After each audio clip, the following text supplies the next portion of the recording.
The mission is to help entrepreneurs in two ways. The first one is education, right? So I've done 7 startups in my life.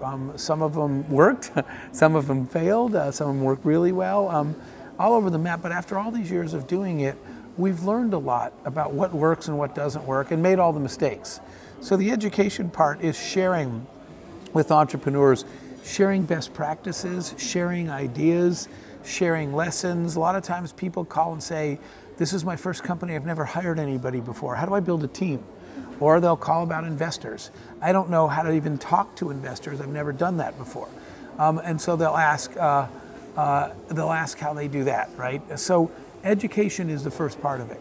It's helping entrepreneurs, teaching them the things that we've learned for a long period of time that they've never had a chance to learn. The second part of the lesson of what we teach entrepreneurs and how we help them is the network. A lot of times entrepreneurs might have a product that just needs a market. They need to connect, whether it's connecting to an investor, whether it's they need somebody in the government, they need somebody in technology, they need somebody in marketing. The network of connecting entrepreneurs to people that can help them is very, very important. So those are the 2 ways we help. We provide education from our experience, and we provide network by introducing people to entrepreneurs to people that can help them. It's what's really exciting right now is that entrepreneurship is growing all over the world, right? It's not a Western thing, it's an everywhere thing. So, for example, there are a number of startups and young entrepreneurs here in Morocco that I talk to regularly, and the way that I manage it, to answer your question, is technology. I use Skype when we have conference calls. I use apps on the phone like WhatsApp and Viber that are apps that enable us to constantly stay in contact. So if an entrepreneur here in Morocco or in the region has a question, we can connect with technology and talk about it and do mentoring. So I don't think it would be possible to mentor entrepreneurs globally without today's technology tools, but we have them and they're great.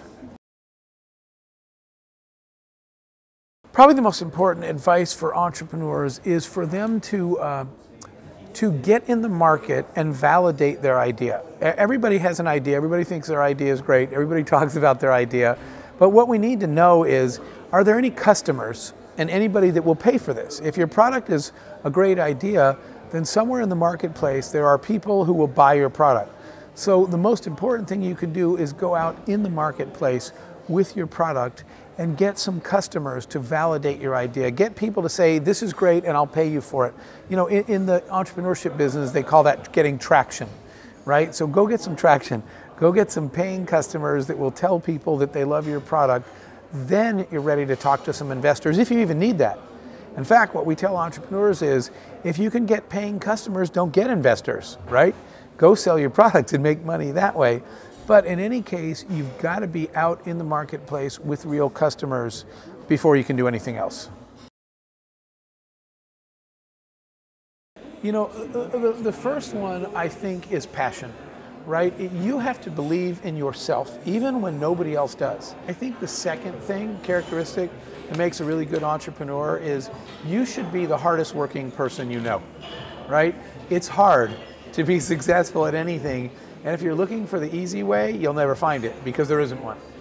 You have to be willing to work harder than everybody else around you to build something when you're building it from scratch. So the successful entrepreneurs are really passionate and they work harder than everybody else to get their business launched.